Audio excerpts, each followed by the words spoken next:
आता आम्ही आलो होतो कर्नाली या गावात गुजरातमध्ये. अतिशय शांत असे शहर आहे. कुबेर भंडारी हे रहस्यमयी प्राचीन मंदिर आहे आणि ऐतिहासिकही आहे. हे मंदिर फक्त धार्मिकच नाही, तर ते खूप पौराणिक अशा कथांमुळे प्रसिद्ध आहे. हे मंदिर खूप वर्षांपूर्वीचे आहे. हे मंदिर नर्मदा नदीच्या काठावर आहे. या मंदिराचे स्वतःचे असे वैशिष्ट्य आहे. रामायणाच्या वेळची गोष्ट आहे. कुबेर हे रावणाचे सावत्र मोठे भाऊ होते. म्हणून कुबेर यांना लंकेचा राजा घोषित करण्यात आलेलं होतं. पण ते रावणाला आवडले नाही. म्हणून रावणाने शिवाची आराधना केली आणि मग शिवांनी रावणाला शक्ती प्रदान केली आणि रावण खूप शक्तिवान झाला. मग रावणाने कुबेरला लंकेतून काढून दिले. मग कुबेरनी पण शिवाची तपस्या केली आणि शिवजींनी कुबेरला स्वर्गाचे खजिनदार म्हणून घोषित केले. त्यांना एक पुष्पक विमानही दिले. पण रावणाला हेही आवडले नाही. म्हणून रावणाने त्यांचे पुष्पक विमान पण घेऊन टाकले. परत कुबेर महादेवांकडे जातात आणि तेव्हा महादेव यांना सांगतात की तुम्ही दोघेही माझे भक्त आहात, तर मी तुम्हाला तुमची काही मदत करू शकत नाही. पण तू महाकाली देवाची आराधना करू शकतो. मग कुबेर नर्मदाच्या नदीवर तटावर येऊन तपस्या करतात आणि महाकाली प्रसन्न होऊन त्यांना अभयदान देते आणि तेच हे मंदिर आहे. इथेच कुबेर यांनी तपस्या केली होती. दुसरी कथा अशी पण आहे की एकदा शिव आणि पार्वती चालत असतात, तर पार्वतीला खूप तहान आणि भूक लागते. पण तिथे काहीच नसते. मग महादेव स्वतः तिथे अन्न आणि पाण्याच्या रूपात स्वतः राहतात.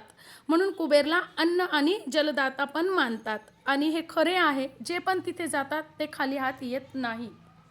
ही झाली मंदिराची कथा. तिथे गेल्यानंतर अगदी 5च मिनिटं राहिले होते मंदिर बंद व्हायला, तर आम्हाला खूप सुंदर असं दर्शन झालं. खरंच आम्ही खूप भाग्यवान आहोत. जेवढी आमची टीम तिथे 20-22 जणांची गेलेली होती, ती आम्हाला अगदी शेवटच्या 5च मिनिटाचं दर्शन झालं आणि आम्हाला खूप समाधान वाटलं. ते झालं लगेच आम्हाला तिथे कळलं की लगेच जेवणही तयार आहे आणि खरंच कुबेराचा लगेच साक्षात्कार झाला. आम्हाला गरम गरम अशी कढी, खिचडी आणि वांगे बटाट्याची भाजी मिळाली. बघा, तिथेच हीच महाकालीची गुफा आहे जिथे कुबेरांनी तपस्या केलेली होती. ती नाही आम्हाला बघायला मिळाली, पण मागून आम्ही बाहेरनं असं दर्शन घेतलं.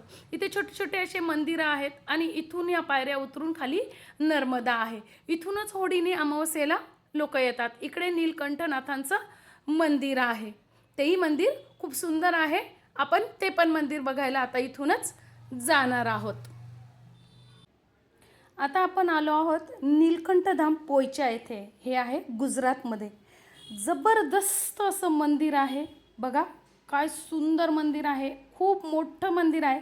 मी पण इथे पहिल्यांदाच आलेली आहे. आम्ही उतरलो आणि पार्किंग बघा, बापरे केवढं मोठं पार्किंग आहे. आम्हाला रात्री उशीर झालेला होता, त्यामुळे मंदिर बंद आहे असंच आम्हाला वाटलं होतं, पण जाऊ देत होते म्हणून आम्ही मध्ये गेलो. बापरे केवढा मोठा कलश तिथे आहे. गेल्यानंतर तिथे लगेच कृष्णाची खूप मोठी मूर्ती आहे आणि इकडे SBIचं ATM, प्रसादालय पण बघा केवढं मोठं आहे. इकडे शॉप्स आहेत त्यांचे सगळे. आणि असं मला वाटत होतं ना की मी कुठल्या तरी पिक्चरच्या सेट आहे ना तिथे आलेली आहे. म्हणजे वाटतच नव्हतं की हे मंदिर आहे. असं असं वाटलं आपण एखाद्या पिक्चरच्या मोठ्या अशा सेटवर आला आहोत. जसं बाहुबलीचा सेट बघा, ही एंट्री आहे आणि एंट्रीला केवढे मोठे मोठे हत्तींचं हे आहे. म्हणजे कल्पनाच करत नव्हती इतकं सुंदर असं हे मंदिर आहे. गेल्या गेल्या खूप सुंदर असं इथे गार्डन आहे आणि या गार्डनमध्ये खूप छान छान मूर्ती आहे. कृष्णाच्या मूर्ती आहेत, प्राण्यांच्या मूर्ती आहेत, बदके आहेत, त्यानंतर ब्रह्माची मूर्ती आहे. खूप सुंदर अशा, वा वा वा वा, म्हणजे कल्पनाच करत नाही इतकं सुंदर असं हे मंदिर आहे. बघूनच सगळा थकवा निघून गेलेला होता. सगळे आम्ही खूप खुश होतो. वा वा, तिथे असं आपण आता आहे सगळं आतमध्ये चाललेलो आहोत. बाजूला हे सगळं गार्डन आहे. खूप सुंदर असं हे गार्डन आहे आणि वा वा, म्हणजे शब्दच नाही आहेत माझ्याकडे आत्ता बोलायला. इतकं सुंदर असं. प्रत्येकाने एकदा तरी याला यावं मंदिरात. बघा इथे ही ब्रह्माची मूर्ती आहे बाजूला आणि पूर्ण मी तुम्हाला गोल फिरून दाखवते. केवढ्या मोठ्या परिसरात हे मंदिर आहे. ही एवढी मोठी जाण्यासाठीच आहे एंट्री. इथे खूप सुंदर असे प्राणी आहे, गार्डन आहे. ते आत्ता बंद झालेलं होतं कारण आम्हाला उशीर झालेला होता, पण तरीसुद्धा मी तुम्हाला जेवढं शक्य आहे तेवढं दाखवण्याचा प्रयत्न करते. इथे आजूबाजूला कार्यालयात आहेत, म्हणजे चौकशी केंद्र, प्रसाद तुम्हाला घ्यायचा असेल ते, त्यानंतर तुम्हाला काही मदत हवी असेल तर ते पण आहे. आणि बघा इथे नटराजांची केवढी मोठी अशी मूर्ती आहे. आणि खूप आता हे जे आहे ना बघा, मी परत परत म्हणेल की दिसतंय की नाही पिक्चरचं सारखंच अगदी तसंच असं मोठं असं इथे एंट्री गेट आहे. पण ते गेटसुद्धा बघा किती सुंदर आहे, अगदी अप्रतिम असं आहे. लायटिंग वगैरे जबरदस्त, असं वाटत होतं आपण शूटिंगला कुठेतरी आलो आहोत, पण तसं नव्हतं. बघा किती सुंदर असं आजूबाजूला एक खूप सगळे मंदिर आहेत, मोठे मोठे असे गेट आहेत. परत आतमध्ये आल्यानंतर एका ठिकाणी गरुडाची मोठी अशी मूर्ती आहे, बाजूला कारंजे आहेत. आणि हे जे दिसतंय ना तुम्हाला आता मोठं असं मंदिर, स्वागतासाठी मस्त असे त्यांनी हत्ती उभे केलेले आहेत. अप्रतिम, शब्दच नाही आहेत. हे जे सगळ्यात मोठं मंदिर आहे ना, हे आहे स्वामीनारायणांचं. आणि आजूबाजूला छोटे छोटे असे म्हणजे नरसिंहाचं, गणपतीचं, मारुतीचं असे मोठे मोठे मंदिर आहे. आणि हे आहे नीलकंठ सरोवर. बघा काय सुंदर असं सरोवर आहे. असं म्हणतात की या सरोवरात पैसा टाकला की आपली इच्छा पूर्ण होते. पण तुम्हाला सांगू का, इथे आल्यानंतर असं वाटलं की माझ्या सगळ्याच इच्छा पूर्ण झालेल्या आहेत. फार सुंदर. बघा यात आता रात्रीची वेळ आहे म्हणून दिसत नाही आहे, पण यात बऱ्याच लोकांनी कॉईन टाकलेले आहे. स्वच्छ असं पाणी आहे, निळशार पाणी जे म्हणतो ना आपण, तसं इथे पाणी आहे. बघा तुम्हाला दिसत असेल तर बघा, कारण खूप सगळे असे लाईटही चमकत होते आणि रात्रीची वेळ होती. थोड्याशा पायऱ्या आपण वरती चढून गेलं की अगदी बारीक डिझाईननी खूप सुंदर असं डिझाईन पण आहे यावर. आणि हे सगळं त्यांनी हाताने केलेलं डिझाईन आहे असं त्यांनी सांगितलं तिथे. तर बघा आपण पायऱ्या चढून वरती आल्यानंतर इथे जे मोठं मंदिर आहे ना, ते आहे स्वामीनारायणांचं. आतमध्ये गुरुकुल पण आहे. तर आज तिथे गेल्यानंतर आम्हाला कळलं की आज मंदिर 1 पर्यंत उघडं आहे. खूप आनंद झाला आणि ते समजलं की तिथे आज स्वामीनारायणांचा वाढदिवस आहे. वा वा, काय नशीब आहे आज खरंच. सगळे त्यांचे जे पाठशाळेचे गुरुकुलचे विद्यार्थी आहे ना, ते वाढदिवसासाठी बसलेले होते. तिथे त्यांच्या स्पर्धा चालू होत्या. बघा काय सुंदर असं नक्षीकाम आहे, जबरदस्त, डोळ्याचे पार न फिटणारं असं हे. मी तर म्हणते प्रत्येकाने एकदा हे मंदिरात जावं. खूप सोपं आहे चढायला वगैरे, अजिबात हे नाही आहे.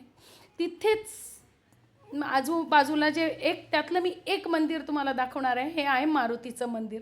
जे तुम्हाला मी म्हटले ना की आजूबाजूला असे मंदिरं आहेत, त्यातलं एक मंदिर मी तुम्हाला दाखवलं आहे. बघा एक मंदिर असं आहे, म्हणजे बाकी मंदिरं पण किती सुंदर असतील. आणि तिथे बरोबर खालीच आहे विष्णूचं मंदिर. बघा बरोबर स्वामीनारायणांचं मंदिर जे आहे ना, त्याच्याच खाली आहे विष्णूचं मंदिर. बघा काय सुंदर, त्याच्या खाली आहे बरोबर. तरीसुद्धा ते मंदिर इतकं सुंदर आहे, असं वाटत पण नव्हतं की हे मंदिर इतकं आतमध्ये असून पण इतकं सुंदर आहे. वा वा वा, म्हणजे कल्पनाच करवत नाही इतकं सुंदर. माझ्या लाईफमध्ये मी पहिल्यांदा बघितलं इतकं सुंदर मंदिर. खूप सुंदर मंदिर आहे. रात्रीची वेळ होती, कुणीही नव्हतं मंदिरात, त्यामुळे खूप शांतता होती मंदिरात. बघा तुम्ही बघा. आणि इथे सगळं आजूबाजूला मी तुम्हाला जेवढं शक्य आहे तेवढं दाखवण्याचा प्रयत्न केलेला आहे. मस्त अशी विष्णूची आणि लक्ष्मीची तिथे मूर्ती आहे, तुम्ही पण दर्शन घ्या. परत वरती आलो आणि वाढदिवसाच्या कार्यक्रमाला त्यांची सुरुवात झालेली होती. बरोबर 10 वाजता आम्ही 9:45ला मंदिरात पोचलो. आम्हाला वाटलं 9:30ला मंदिर बंद होतं, पण तिथं गेल्यानंतर कळलं की आज स्वामींचा वाढदिवस आहे. 245 वर्षांचं स्वामींचं तिथलं मंदिर झालेलं होतं, त्यामुळे त्यांचा आज वाढदिवस होता. खूप आनंद झाला ऐकून. आणि तिथलं जे वातावरण होतं ना, जबरदस्त असं वातावरण होतं, म्हणून तिथे पडदा टाकलेला होता. बघा 10 वाजले आणि बरोबर पडदा बाजूला झालेला आहे.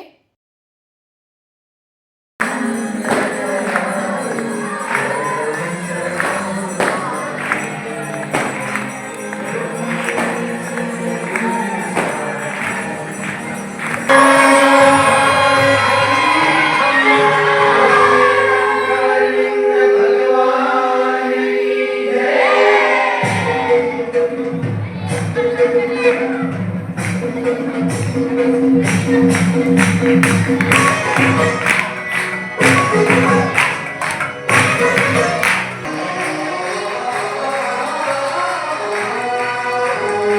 આવો મુક્તો સૌ સાથે મળીને એક